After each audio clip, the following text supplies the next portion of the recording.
The night I caught them, my heart stopped. My wife and my best friend. Two people I would have died for, holding the knife to my back. I saw his call on my wife's phone at around 10 p.m. My wife was in the bathroom then, so I picked up the call. I said hello and he responded, "Man, now we can't call your wife in peace again." We both burst out laughing. That's Ethan. He works in the same hospital with my wife, and it was through him I found my wife. I remember that day very clearly as though it was just yesterday. I'd gone to visit Ethan in his office at the hospital. While in his office, this beautiful nurse walked in with some files in her hands. She wore a white dress with a white pair of shoes to match. She asked, "Do you have this drug in stock?" While Ethan was going through the stock, she cast a glance at me. "Pardon my manners, I didn't even greet you." I said, "You don't have to worry. It happens oftentimes." Ethan chipped in, "Claire, that's Andrew. A very good friend of mine. We were in the same high school together and also attended the same university." We spent some time talking as Ethan kept going through the stock. When she left, I told Ethan, "This girl is gorgeous. I don't mind seeing her again. Can I have her number?" He responded, "Was she not standing right here just a moment ago? Why didn't you ask for her number?" A week later, I was there again. I saw Claire and we spoke. I was there 3 days later. She was off duty. I took her number from Ethan and called her. I told her I was at the hospital but unfortunately, she wasn't on duty. She was very pleased that I called. She giggled when I asked if I could come to visit her. Later she said, "You don't have to worry, I will be at work tomorrow, you can pass by if you want to see me." Tomorrow came and I passed by just to say hello. That day I made my intention clear to Ethan that I would like to date Claire. He told me, "She's a good girl but I doubt if she would say yes to you because most of my friends here had approached her and they all got a no as an answer." I told him I would try my luck nonetheless. They say, a faint heart can never win the heart of a fair woman. I didn't want to assume she would say no. I asked her out on a date and she accepted. I took my time with her. I stayed friends with her until one day she said yes to my proposal. It was one of the happiest days of my life. A little over a year into our relationship, we got married. At our wedding, Ethan walked up to me and said, "You've made me proud. I didn't know you guys would get this far in this shortest time." He hugged me and hugged Claire too. If you came to my hall some years ago, you would have seen a huge photo frame of me and Ethan on the wall, hugging. It's the biggest photo I had on the walls of my hall. It was there to celebrate friendship and to celebrate the fact that it was through him that I and Claire were made one. Our story had a beautiful beginning, but not too long after marriage, Claire and I started having issues. In the first month of our marriage, we fought more than we laughed. She didn't like the way I chewed when I was eating. Honestly, I didn't know that problem existed until she drew my attention, but the way she said it demeaned me. "Why do you chew like a grinder crushing corn?" She didn't know how to say sorry, and I didn't know how to forgive without hearing sorry, so little fights mostly escalated into huge ones.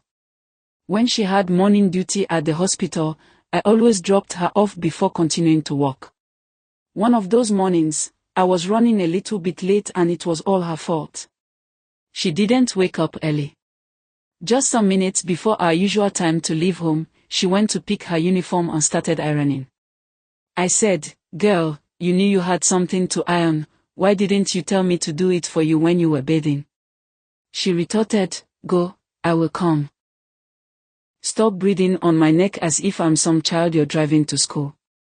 We stood there exchanging words until her uniform got burnt. Come and see insults, as if I was the one who intentionally burnt her uniform with the hot iron. I angrily drove off, leaving her in the house. 4 days later, there was another fight. I'd sent money to my mother from our joint account without informing her. I told her later I was going to refund the money soon, that's why I didn't inform her. She got triggered. She said things that day. Even my mom got her share of the insult. Her final statement was, "Obviously this thing isn't working, we better stop before it's too late." The next day, she went to the bank and withdrew half of the money in the joint account. So that night when I saw Ethan's call on my wife's phone, I used the opportunity to speak to him about my wife's behavior. I told him, "Kindly speak to your sister for me. We are only in our first year in marriage, but it feels like we've been married for ages and now we are already tired." On my wife's birthday, I decided to surprise her. I bought some cake and some drink and sent them to the hospital. The idea was to go to Ethan's office and have Ethan call her to come over. She'd then come and meet me with the gift and we'd both scream, "Betrayal first." I went to Ethan's office that day and she was seated on Ethan's desk and both of them were eating cake. The surprise didn't work, so I joined them. One evening when my wife had gone to work, I decided to pass by Ethan's place and have a discussion. That morning, my wife had asked for a divorce. Maybe she didn't mean it, but the fact that she could mention divorce at that stage of our marriage scared me. When I got to his place, I knocked 3 times and there was no response. I checked the time, it was 9:35 p.m. or he's sleeping. I could hear some loud music coming from the hall, so I turned the doorknob and it opened. TV was on and the sound system was also on, but there was no one in the hall. I screamed his name and he responded from inside his bedroom. I sat on the sofa waiting for him. The sofa right in front of me had a nurse's uniform on it. Next to the center table was a half pair of a shoe and close to the entrance of the bedroom was another pair of shoes. Those shoes looked like shoes I've seen before. "Oh no, this can't be." I screamed his name again and again. He responded, but he was still not coming out. I picked the uniform from the chair and lifted it to have a full view of the style. "Oh no, this can't be Claire's dress." I screamed his name again and he responded, "I will be with you shortly." I went to the bedroom door and turned the knob and it was locked. I shouted, "Ethan, who's there with you? Is that Claire? Tell me it's not her. Why are her dress and shoes scattered around here? Ethan, speak to me." He kept saying, "I'll be with you shortly," but minutes went by and he was still inside there. I started banging at the door violently and he shouted, "You want to break the door? I'm fixing things here, I will be there shortly." I asked, "Why are Claire's shoes and uniform lying around here?" That's when it occurred to me to call Claire's number. I called and the phone started ringing somewhere around the hall. I searched around the room and finally found the phone stuck on the inside of the armrest of the sofa. I needed no more evidence that the woman Ethan was in the room with was my wife. But how did we get here? How did we get to this point where a boyhood friend of mine gives me a wife with the right hand and takes her back with his left hand? How did this happen and for how long has it been going on? I threw myself down into the sofa like a sack without the load. I didn't know what to do or say. I kept screaming their names and kept banging on the door for several minutes, but the two of them stayed quiet through it all. I wasn't going to leave that room until they came out. The banging of the door and screaming of their names drew the attention of some neighbors and 2 of them came to ask what the problem was, but I didn't say a word to them. I kept banging and screaming. Later, the landlord and 2 other men entered and tried to persuade me to leave the premises. When I didn't budge, the 3 of them held me up and carried me outside. They knew what was happening and wanted to prevent a further fight.